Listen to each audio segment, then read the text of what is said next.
And by the way, it was funny because Progressive Voice keeps trying to do the ankle biter thing and antagonize me into making like dedicated videos about me. He's made 2 videos in recent memory over the last week about my coverage of like Sanders and stuff. It was like really funny and cringy and like at least he's coherent. That puts him in the top 1% of my current critics, ironically enough. But it's like, no, dude. I offered to debate and he didn't respond. So at least he's coherent. A few minutes later. Maybe Progressive Voice can make his next incoherent video again. What? So StyxHexenHammer is making quite a bit of videos on Bernie Sanders, who announced his campaign for 2020. Now, I found out this recently from watching one of his videos. Apparently, he lives in Vermont, which is very interesting because he's probably, I guess, one of the few Vermonters who doesn't support Bernie Sanders because he's insanely popular. As we all know, that's one of the draws of Bernie Sanders that exists. And he's simply not a fan. And so he does a lot of videos on him. I saw another video. I can't remember if this is the same one that we're going to be looking at or if this is a different one, because I think he uploaded a few of them on Bernie Sanders, and it was saying that Bernie Sanders is like kissing the ring or something by running in the Democratic Party, which is, it's hilarious. And it just seems like a really stupid attack that doesn't have anything to do with, you know, his policy positions or anything like that. But anyways, we're going to look at this video here. He's going to make a couple of claims. Just this first clip I want to show you guys. All this is going to be it's going to be Styx. He's going to be railing against Bernie Sanders from the perspective of a Vermonter who is in the minority of Vermonters who dislikes Bernie Sanders. So he's going to give a very odd explanation of this. Check it out. By the way, to people who are from out of state, a lot of them, they say, Vermont's so wonderful, oh, we should, Bernie 2020, because everything will be like Vermont. It'll be clean and green and fresh and wonderful. Okay, next time you come to my state, because I'm a Vermonter, I'm one of Sanders' constituents, and I pay my taxes and do my thing and work hard. Next time you come, don't just stay in Killington. And like you take a day trip down into, or you go to Burlington, you see UVM and eat Ben and Jerry's stuff, you wander around Church Street. Okay, that's wonderful. Really fun. Yeah, it's a really great time. Now go to the south end of Burlington, or parts of South Burlington. Or you come here and you go to the gut, like off the main, the Vegas strippers line, and you'll see the sort of actual fallout of his style of fiscal policies. Lots and lots of underemployment, lots and lots of slums that the tourists don't see because they're sort of hidden off the main drives. You see, that's what they do in this state. They make it look really, really fresh and clean. And yeah, there's some good things about it. We have a lot of clean water. We have a lot of clean air. We've got a great educational system. It's great. We pay through the nose to educate kids, and they immediately move out as soon as they're done with college. So the reason why I wanted to show you that is to really show you how deep the hatred for Bernie Sanders runs in this man. Because it's like, okay, you're going after Vermont, and what he was doing was he was attempting to rebut the statement that we want the country to look like Vermont. Now, I don't know all that much about Vermont because I'm not nowhere near Vermont. I've never been to Vermont. I know about, you know, Vermont when you play Monopoly is a little shit that you don't want. So, but it's supposed to be a nice place. You know, there are, I guess, there's good stuff going on there, is my understanding of it. And his rebuttal to that is like, you know, these main places are really nice, but when you go to certain areas of the state, it looks bad, and they don't want to show you that because that's where the true breadline Bernie Sanders influence is really showing itself and is really expressing itself in those areas. But the media doesn't want to show it to you. It's like, that's the lamest criticism I've ever heard in my entire life. It's like, is every single part of every single state look like it's heaven or something? What? There's always going to be areas in a state that doesn't look either good or perfect. That's always going to exist in any state. What is it? Is every single place look like, you know, heaven? I don't understand that. It was legitimately the dumbest critique I've ever heard in my entire life. How is that a good rebuttal, even in the slightest? This is coming from a Vermonter. I don't even know why he keeps living in Vermont. I mean, if you hate Vermont that much, you know, be like Steven Crowder, man. At least Steven Crowder lives in Texas, okay?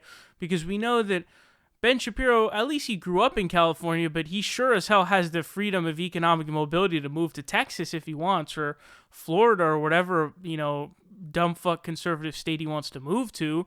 He doesn't do that. Tomi Lahren, she moved to California. She left whatever, I don't even know what state she was in, but she left whatever state that was to come to California and proceeds to spend her entire career just, going after California, like all these lib cucks in California, these high tax rates and all this stuff. It's like, all right then, G, why did you move here on your own volition? At least Steven Crowder lives in Texas. One of the few times it's probably the only time I've ever given Steven Crowder credit for anything, but at least he lives there. And I'm not saying that in any way that Styx living in Vermont is in any way like hypocritical or an attack on him. That's not what I'm saying at all. It's just funny to watch how stupid the criticism gets. You're in a bad position where you're arguing that basically Bernie Sanders' state is bad because there's parts of the state that look bad in comparison, or they look bad in comparison to these really nice cities that everyone shows you. Very, very stupid criticism, because there's always going to be bad areas in a state or wherever it is. So, anyways, this next part we're going to look at, he's going to make the almost unthinkable claim that Bernie Sanders would easily be defeated by Donald Trump. You'd have a crowd of 10 people. He decided that he was going to launch it in Brooklyn. And people keep talking about, oh, look at how huge his crowd was. Yeah, wonderful. Oh, it's almost like New York City is filled with people that are far left. Now go out to some red state community and see if Bernie Sanders draws that kind of crowd. He's going to be supplanted by Trump at every possible step in this election, too, if he gets the nomination. He won't win. Here's the thing. The list of his disadvantages are vast. He's old. Like legit old, like the oldest person in the race. If he were to win, he's almost a decade older than Trump. Okay? He's almost 78 years old right now. He'd be almost an octogenarian on election day. It's just not going to work.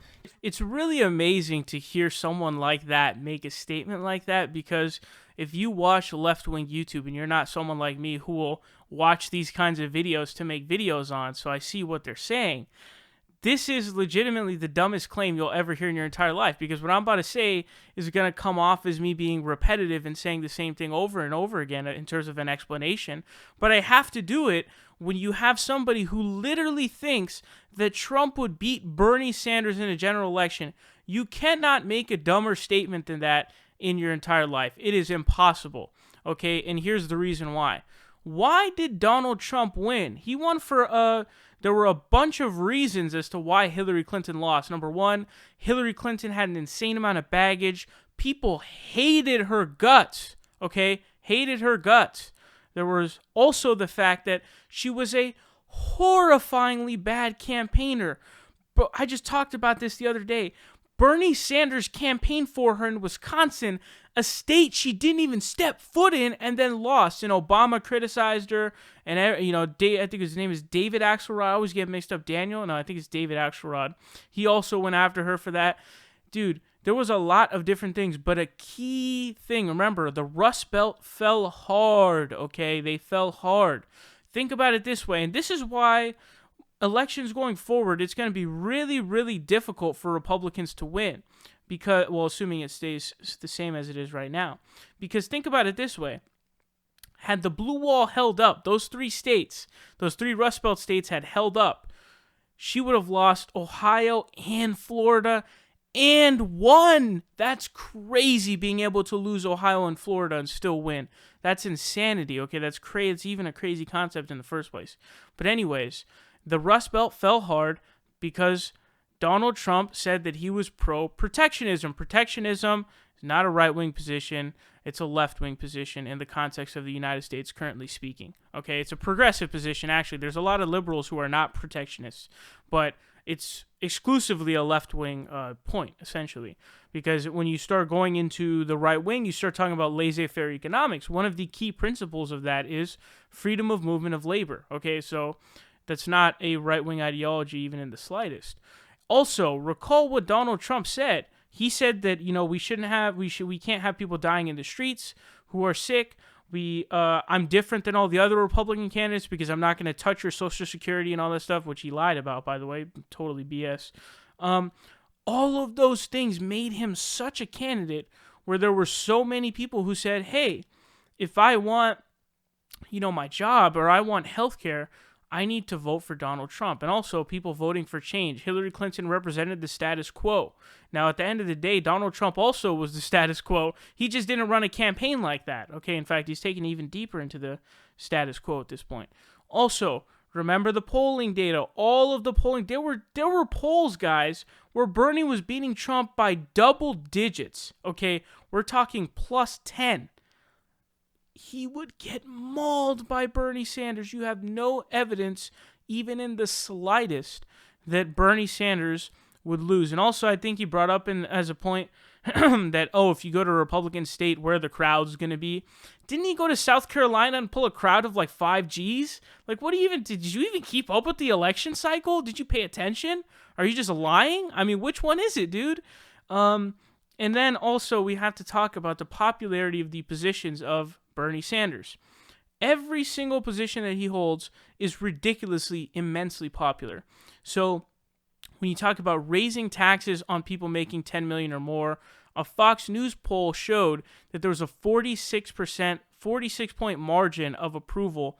This was a Fox News poll that said that, okay? Fox News.